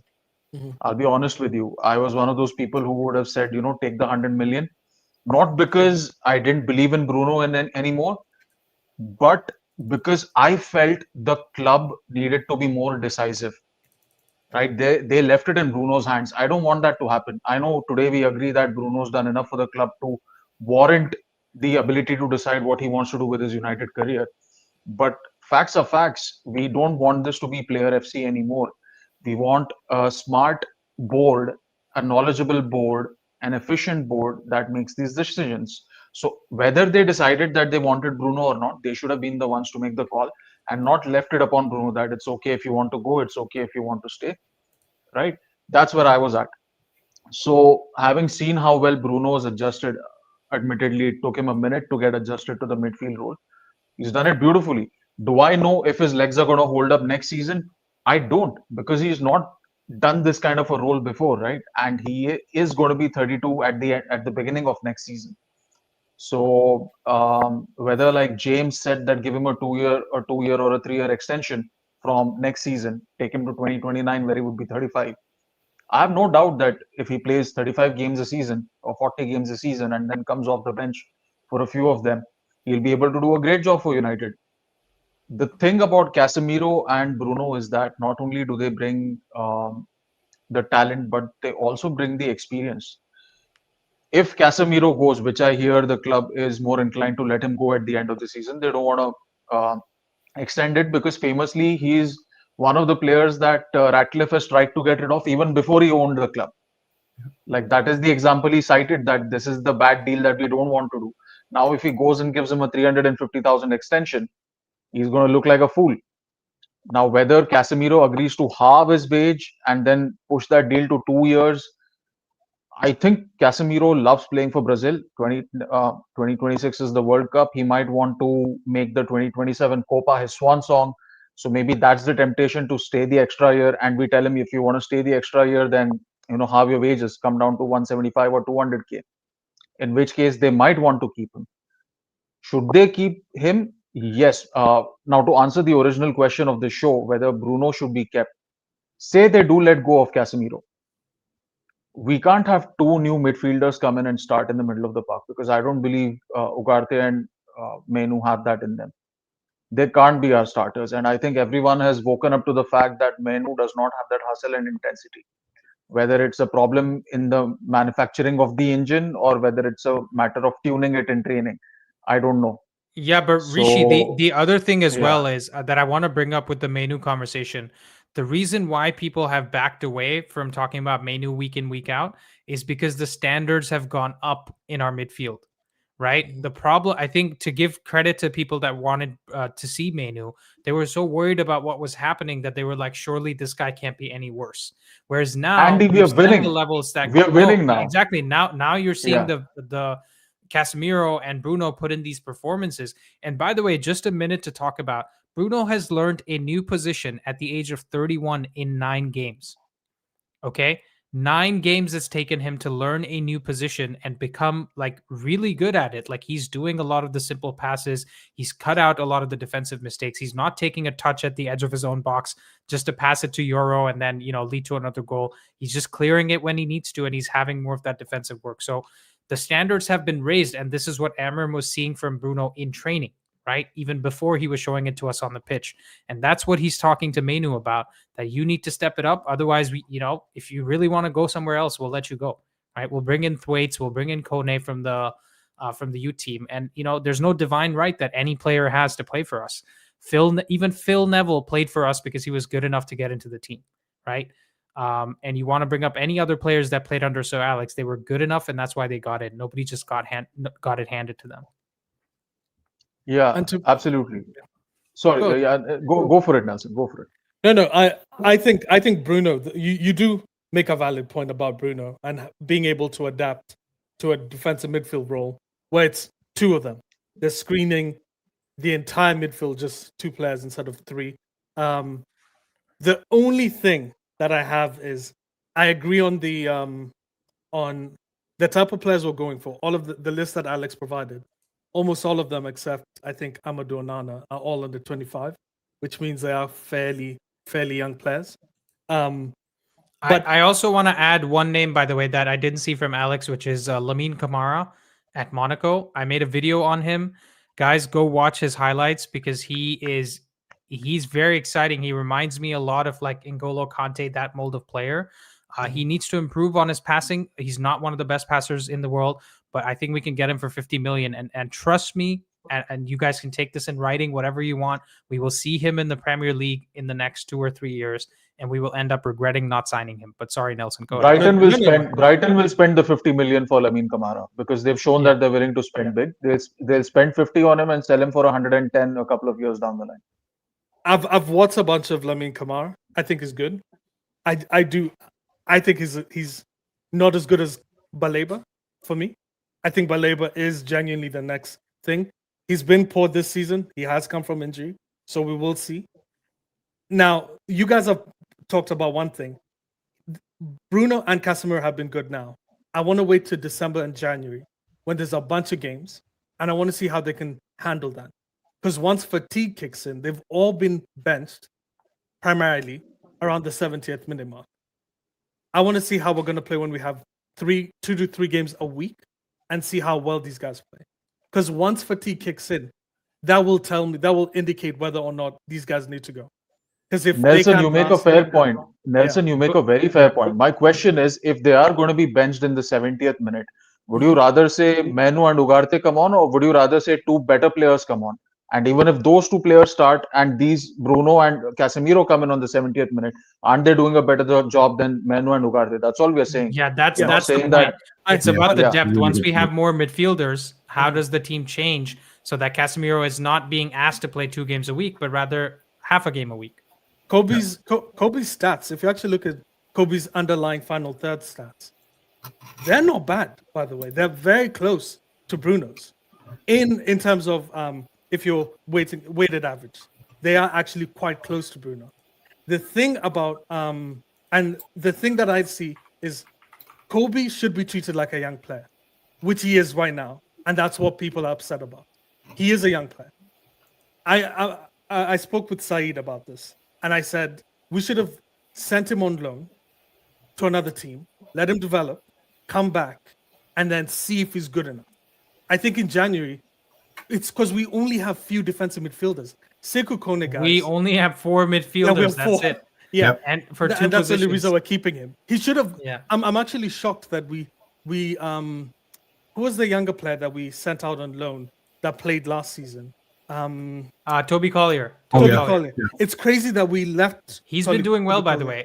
way. Is he Yes. at West Brom? I think he's He's at at West West Brom. West Brom. But I think we should have made sure Kobe goes and kept Toby, in my opinion, because Kobe has a higher ceiling than Toby. But in all Kobe for aspects, yeah, like that's just how I see it. But going forward, I do agree. I think we need 2 midfielders. Period. There's no question. I think we've always needed 2 midfielders, 2 defensive midfielders at the very least, just to provide adaptability. Like that's been my thing. I think So Rishi Go ahead, made a go really ahead. good point. Sorry, Andy. Like Rishi made a really good point about who you want to come on. Like if you've got 2 midfielders like ahead of Bruno and Casemiro coming on, I think the point that all fans will need to understand is the whole floor of the squad needs to be raised. So if the standard is Bruno and Casemiro, then whoever's coming in either needs to be at the same standard, if not higher. And if you're going to go and spend £100 million on a central midfielder, you kind of hope that at the very least they're the same, if not more. And then hopefully at the age profile Ineos want, and then able to cover But the ground in the way. Alex, here's the thing about here's the thing about Ineos and the new leadership. I don't think we'll ever buy a 100 million player now, unless it's someone like a Bellingham, and it's 2 years from now when we will have established ourselves as a top 4 team. I don't think this administration is going to do that, because we've paid the price of making that mistake many times. The chances of a I don't think it's down to the number though so much. No. I think for me it's about the profile. They It's showed the they value, wanted the to go for a value that you're particular looking for. profile at number 10, right. and they did it, and they didn't really think too much about the money. Yeah, Cunha had a release clause, so that made life a little bit easier. But and they had to, Brentford made them work from Boomo with that. With But that number. I also But- think it's a package. Like it's also the fact that it's not only the big salary and the high market value. That's the Of problem. course. Yeah. Yeah, of course. Carry I on, mean, sorry. like you look through history, that's why deals for like Osimhen or deals for Kane didn't Fell off. happen because Yeah. partly because of that.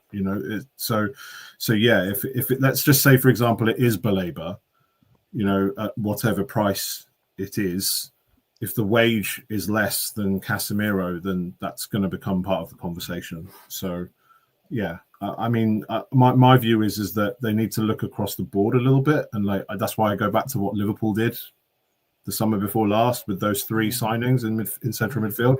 That's the kind of thing United need to do, and they might need to be clever about it as well. I know it sounds I might even regret saying this on live stream, but I look at James Garner and I think you're playing Premier League football every week now. It's insane. And Eric Ten Hag let you go for what, 15-20 million pounds? Even just as having a squad option midfielder like that, I think is important in addition to having your starter midfielders, whoever I those think, starter midfielders are. Alex, you raise an interesting point with Eric Ten Hag, right? Because I have an issue with what he did at United, but I also hate the fact that I might have been the same person if I was managing the club at that point, right? Because Amarim has got balls of steel to stay as rigid as he did with his system and his way of play. And I don't think any one of us here, or like 99.99% of United fans, would have tried to change something just to get I away would have from gone to negativity. Diceball. I would have gone to Diceball if I was exactly. the manager. Exactly. And that's what Erik ten Hag did, right? Because he saw the profile of players. We got smacked up in the first few games in his first season, and he went defensive. He said, we're going to play counter-attacking football. And he made Rashford the face of his, of his project. And so I don't like the fact that he did that, but I can also see why he did that, right? Because what do you have? Like, you have a bunch of players that are not working out. And I think there's I heard somebody say that Antony's like talent agency, Ten Hag had a vested interest in it or something like that. So They shared the SEG, same. They SEG. shared the same. SEG. identity. yeah, so SEG. there's some shady shit there too. But my point is, like, every manager has tried to just problem solve with what we have, whereas now we have a manager who's like, it's my way or the highway. And in fact, Ineos brought me in because it's my way or the highway, right? So they want somebody to play with the system. You can't underestimate as well. There is a director of football now who has given his full backing to a head coach. You know, Amarim is Ineos's guy, and he's their first head coach appointment. So they're not going to want to look like they've got it wrong. And not just that, you've got two senior executives. It's their first big real roadshow. You know, Barada hasn't been a CEO before. Yeah, he was quite high at City beforehand, but it's different when you're CEO of one of the biggest football clubs in the world.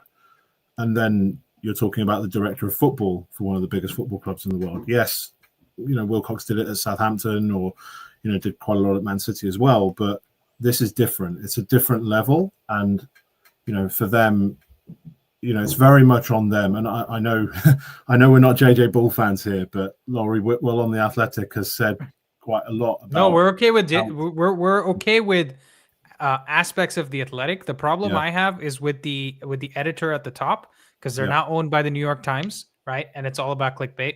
The problem I have is with some of the content creators who aren't putting in the right effort. I think Whitwell is fine, Anka is fine, Andy Mitten is also fine. Yeah, those three have said it quite a few times, and I listen to Talk of the Devils quite a lot. And me too. Yeah, those three have said, you know, said it time and time again. Amarim will get a little bit more rope because he is the Ineos appointment, and the Ineos guys are the ones, they don't want to lose face. So right now, Wilcox will be laughing and smiling ear to ear after what Mbeumo and Cunha are doing, for sure. And I kind of look at that now and think... Also Šeško, by the way. Yeah. Let's not forget Šeško. He's doing really well, and people are he's kind of going under the radar because he's played the same number of minutes as Voltemada and Ekitike. He has 1 goal contribution less. Yeah, absolutely. I have one word to add. Lomans.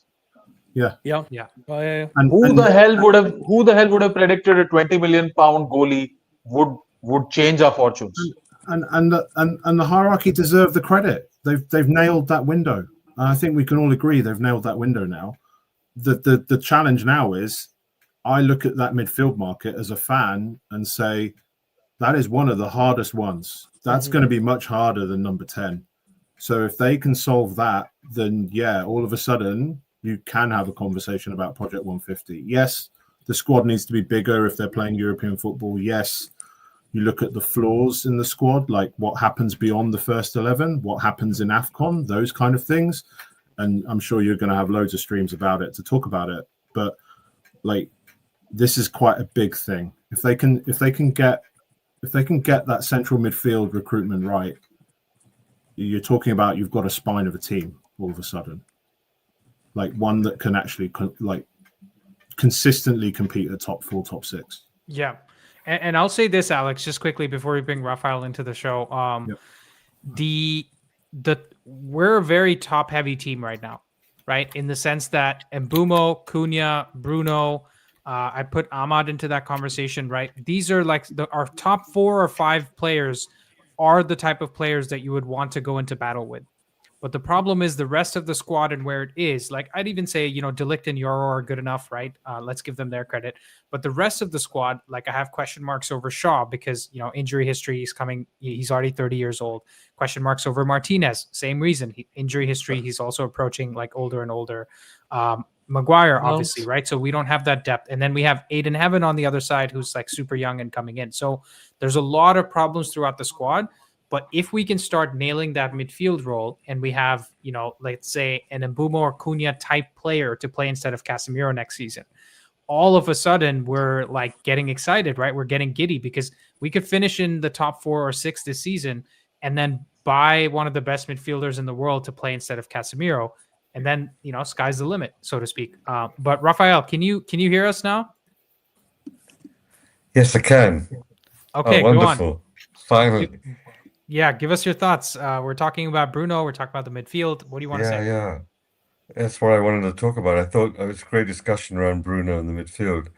And I mentioned it in the chat in YouTube. I think if we looked at purely on performance, would Kobe Mainoo get in this team? I think one of the biggest issues, or let's say dimensions to this problem, is that Kobe Mainoo is a local boy. He's a local boy, an academy player, and he had one incredible, outstanding season, but that was 1 year ago. And you're only as good as your last match and the next match. And if in the last year, can you remember an outstanding Kobe Mainoo performance, even when he played a full match? No, we can't. Yet in that same period, Bruno's had his ups and downs, but he's had match-winning performances. So many. He's kept our team, going. I think we cannot sort of.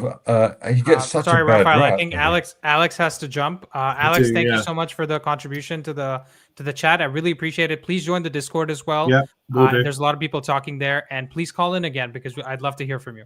Yeah, enjoy the rest of your evening, guys. And really enjoyed the chat. And yeah, I'll jump in Discord as well, Andy. Take care, guys. Have a good one, Alex. Thank you. Take care. Sorry, Raphael, I cut you off. Go ahead. Yeah, no, it's just the point about that. There's an understandable bias towards Mainoo because he's a local boy. But if we took that out of the equation, would we actually big him up so much? No, it's a great point. And you mentioned this in the chat. I do remember it. So I appreciate that you've been able to come in again. The answer is no, right? Because we're happy to treat Ugarte kind of like Ugarte is getting the opposite end of the bias bargain, right? Where nobody even cares to look at the positives that he's doing, but we're happy to just dismiss him as not good enough and we don't see the future with him. But there's nobody saying that. In fact, we're scared of saying that about Mainoo, right? Yes. I have this channel and, I have a vested interest in saying things that people want to hear. But even I have to be like, oh, let me temper my expectations or what I'm going to say.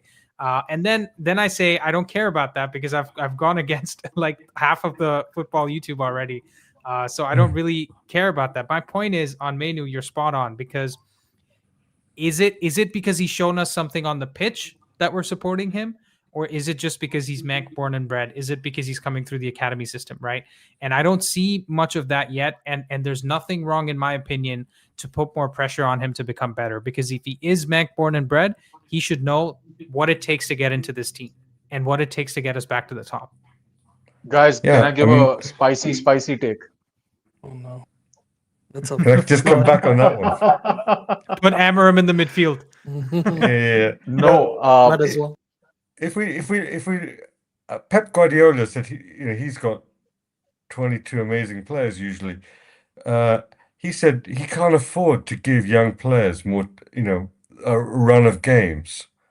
They have to take their chance, whatever it is. It's not fair. It's cruel. This is professional elite level sport. You have to take your chance, whatever it is. And if you mess it up, that's it. And so Kobe Mainoo has to take whatever minutes he gets. And let's be clear, he did have a full game, I think, against Grimsby. Did he root a 4th tier team? He could have shown the world, I'm Kobe Mainoo. I'm Kobe Mainu. Look at me. He had the whole match to show us what he could do. What did he do? Now I'm not anti Kobe Mainu. I'm just trying to get perspective. I think he's an No, outstanding absolutely. talent. Yeah. He's an outstanding development, and he's a little bit of a victim of his first season success. But And I because do. there's a World Cup coming on, and that's really on his mind, understandably so. But also, he doesn't fit our system. I would sell him. Yeah. Not because I don't like him. I mean, I wish he could have been a success under Ten Hag. He would have been probably. But Yeah. that's life. But It's a Yeah, cruel absolutely. thing. I think And- it's a developmental thing, though. He in the under 21s, he played in a 3 midfield, Yeah. specifically using the close space dribbling, his really good 1-2 passing. That's the reason why he was so good. And the Ten Hag, where we played the ball when the ball was was a long ball from defense to attack, and then kind of hoped to control it in the midfield. That's where Kobe actually shined the most. But Hmm. now that we're playing with more space, you are seeing most of his deficiencies. But it's clear that that's a thing that he should develop. And that's one of the reasons why the boy's 20.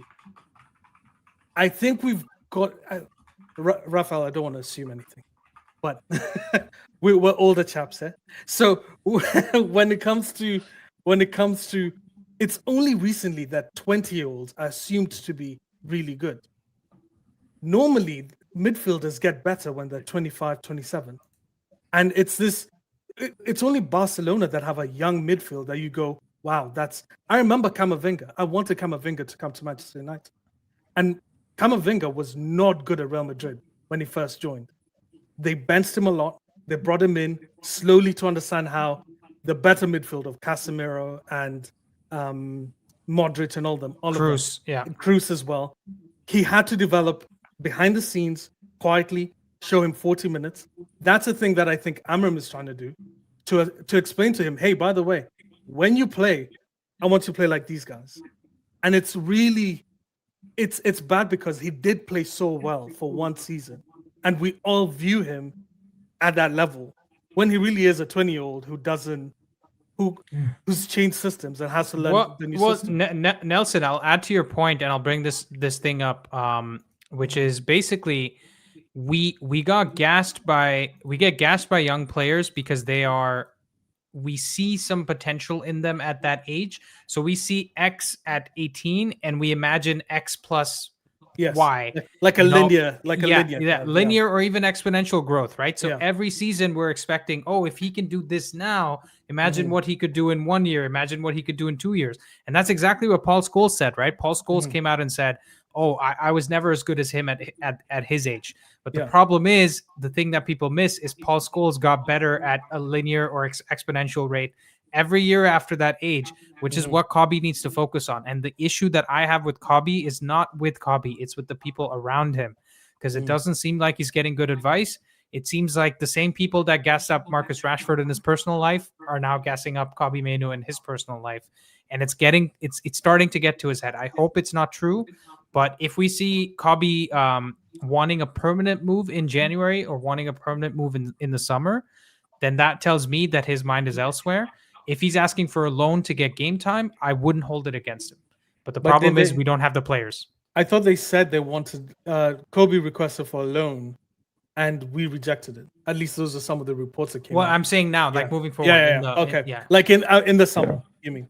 Yeah, Gotcha. in the summer or even in January, like upcoming January. If he asks for a transfer, I won't hold it against him if he asks for a loan. He did. He did. He just rejected He it. already did? Yeah. Oh, okay. Him and Xerxes requested, and both were rejected.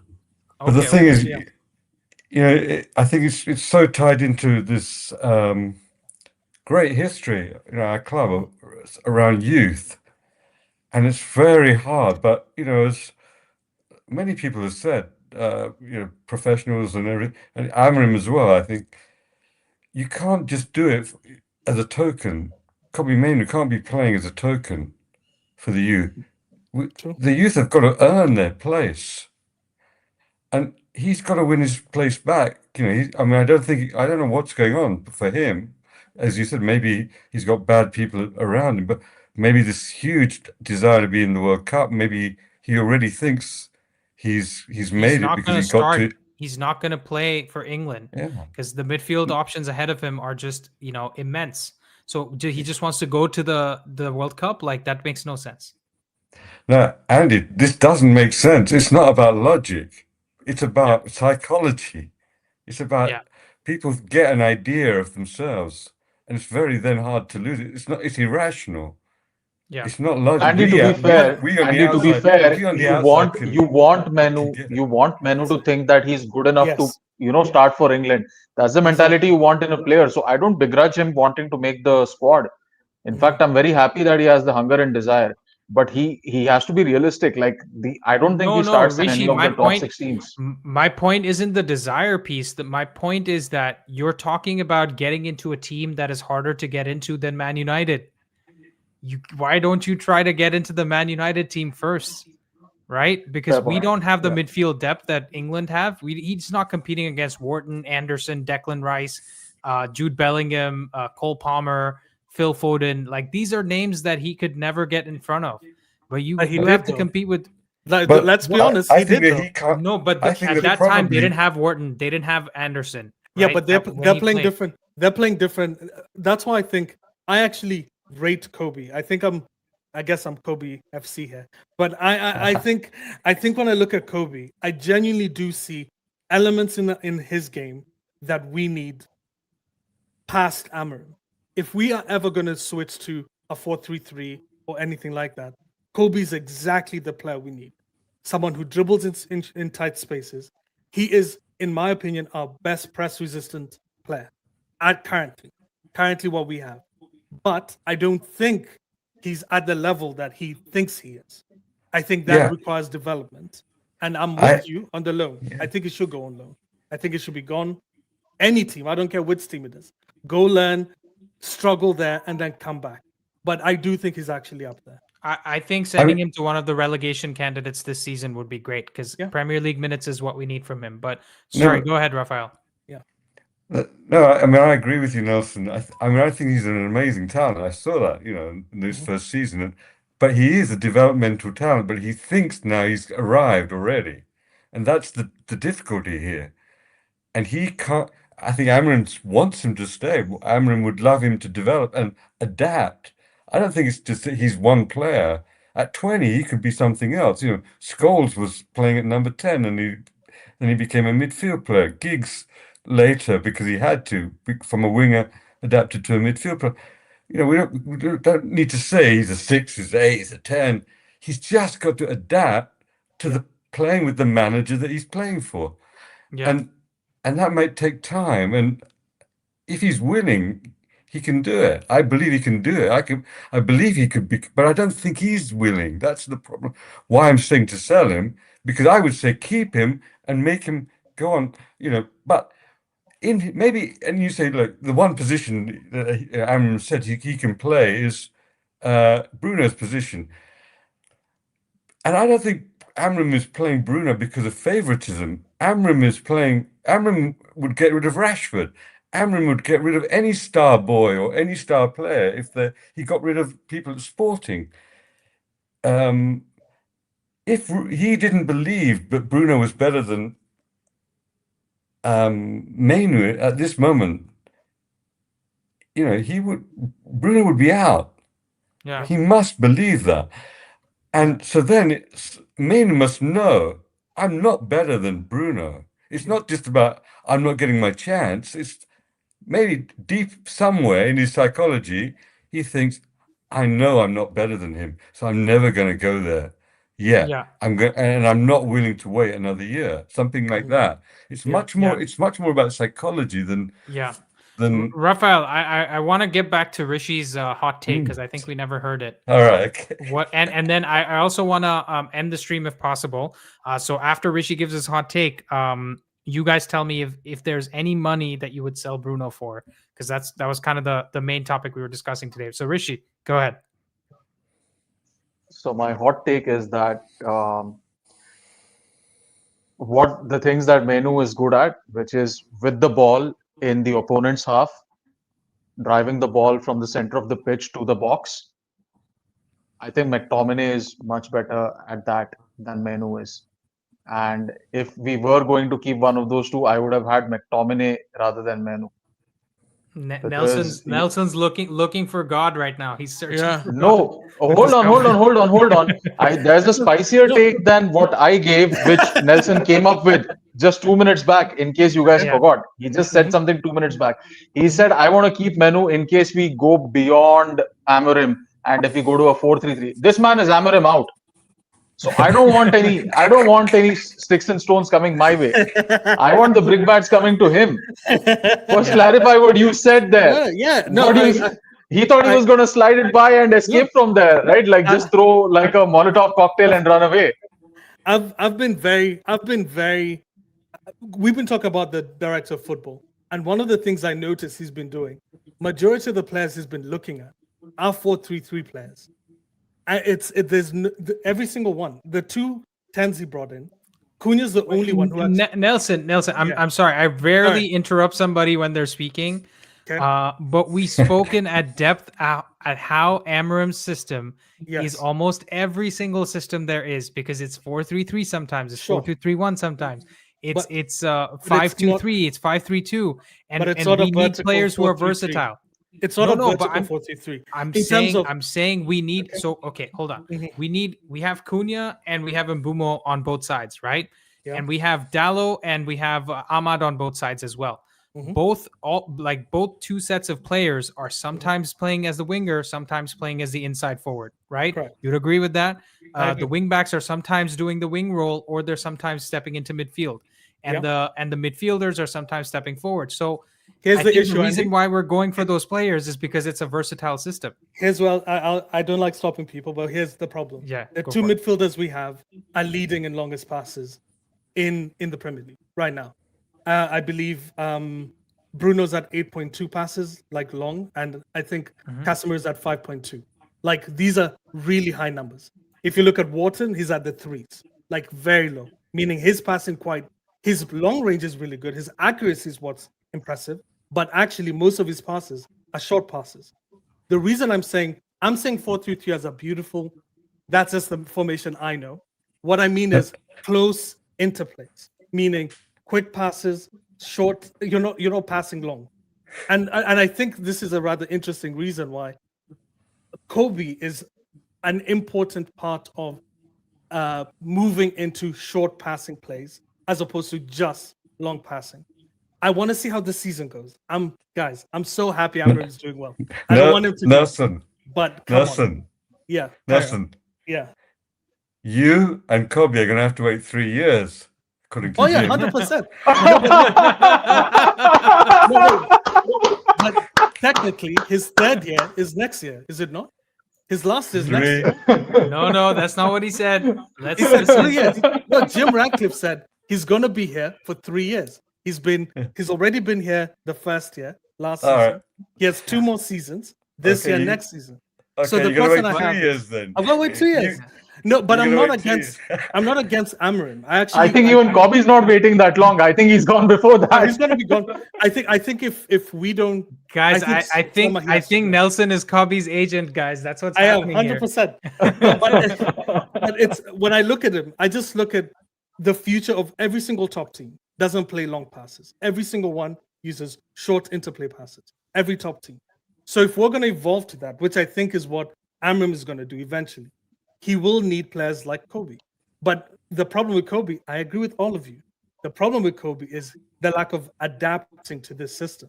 But that's because I think he's young. That's my excuse. I think he's a young player. I agree, Andy. Send him to a team where he has to, like every game is a do or die game, that he has to really understand playing in systems that you're not comfortable in. That's what he needs to do. That's the only reason. Nelson, I have a question here. Sorry, 1 second, Rishi. Yeah. I just want to say we've had fun at the expense of Nelson, but I will agree with most of your points because I don't think anyone here wants to sell Menu, right? We're not getting any happiness by selling Menu. And for me, even if it is a post-Amorim era where we play 4-3-3 football, it doesn't hurt to have Menu learn how to play in this system. Correct. Right? It doesn't mean that those two things have to be mutually exclusive. So he needs to pull up his socks and figure this out, because as Raphael said, he at least has to wait for another year and a half. Another year, right? yeah, 2 years. Yeah. Yeah. Fair enough. Yeah.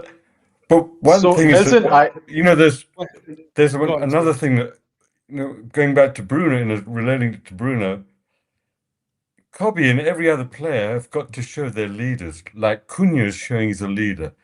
Mbemo is showing he's a leader. I think Sesko has that potential. Of course, De Ligt is showing he's a leader. These are kind of key players at the moment. Lomans too. Kobe has got to step up to the plate, because we need leaders more, and that's one of the reasons for me also to keep Bruno, because he's been the one leader, and in a way he's been a victim of that too, because in a way too much went to him. But now we've got 3, 4, and we need 3 or 4 more of those kind of players. Is Kobe going to step up to that? I want to know that, and that's a really open question, because I haven't seen it yet. I've seen brilliance in him. He's a brilliant player, but we also need guys who are going to just pull us up, when the chips are down. Yeah. So Rishi, we'll hand it off to you. Just give us a conclusion here, and we'll end the stream, because I gotta to go do groceries. I've been putting it off. But yeah, Rishi, go ahead. Nelson, I just wanted to ask you real quickly. When you said, no, I'm not coming at you, brother. I'm not coming at you. We are part of the same. We're part of the same community. This is just healthy discussion. When you say that, and when you say that Kobe thrives better in a team that has that close interplay, link up kind of passes. What phase of the game are you really talking about, and what phase of the build-up are you talking about? Because the first 3 goals against Brighton, they all came from that close interplay. Casemiro, Dalot, Shaw, Mbumo, Sheshko. It all happened in that space where you're saying that also Kobe thrives. the first shot that Sheshko got, the one that he put wide on the left-hand side, that came from one of the best plays I've seen under Amram. It was a Cruyff turn from Bruno. It was Cunha dropping deep and passing it short into Bruno, and then all short passes, right? So good point from Rishi as well. No, so that's what we are doing, and So Nelson, please go ahead. So no, I totally get that. Now, in the last game, 100%, we've never seen, and I'll preface this with, we have never seen that before in Amram's time. This was the first time in Amram's time where we saw both long balls and short passes. In when we tried it last season, there seemed to be some kind of confusion between what exactly we were supposed to do. This season, for sure, everyone understands their role a lot better, which is why you're seeing adaptability in every single position. In terms of your first point, your first question, which was, where do I see Mainu? Mainu's main goal is final third dribbling. He is, I think you're the one who said Iniesta's a fraud, similar to an Iniesta role, which is more in the final third phase, as opposed to deeper lying, trying to pass out. If we had, now this is, I'm putting it out there. Let's assume we get Wharton. I think you could see Wharton and Mainu play, because you would expect Wharton's the one who'd be supplying the longer balls a lot more, and he is slightly better. He has better mobility than Casemiro. I know I'm going to get yelled at, but I do think he is a little bit more mobile than Casemiro. Mainu's than Casemiro? No. Casemiro and Wharton. I think Wharton has more mobility. Yeah, absolutely. There's nothing. There's nothing wrong. So I think you would see Wharton and Mainu play better than Casemiro and Mainu. But I hope somewhat this has been lost in the whole thing. I don't think he's good enough right now to play in our team. That's I'm agreeing with that. Well, Nelson, here's the other question, right? Would you prefer Baleba over Mainu? Oh, guys, if Baleba comes in, you can sell Mainu. I'm okay with that. I rate Baleba. So he's the Baleba agent. He's not the Mainu agent. I'm Baleba agent. He can go tomorrow. That's how much I rate Baleba. I think Baleba's if you watched him last season, Baleba was one of the best midfielders in this league. Oh yeah, by a mile. He was so good. So I would love if Baleba came. We need to see how Nelson, he you've just ends been this season. sacked as main agent. Yeah, I just been sacked. I just got the call. I just got the call. Yeah. And Unless anyways, you're part guys, of some swap deal. Yeah, but I've been messaging Brighton this whole time. yeah. I'm hyping him But up. we do a swap deal with 70 million plus Mainu, and then No, no. Mainu gets sold for 100 million to Chelsea, right? That's exactly what That's gonna go. Yeah, that's the house of cards. Everybody wins. Yeah, No, exactly. But guys, I want I to. would love to. I would love to see Mainu adapt. I'm Yeah. completely in agreement with you, Nelson. This is an outstanding player. Yeah. But he has to see himself as still on the journey up. Yeah.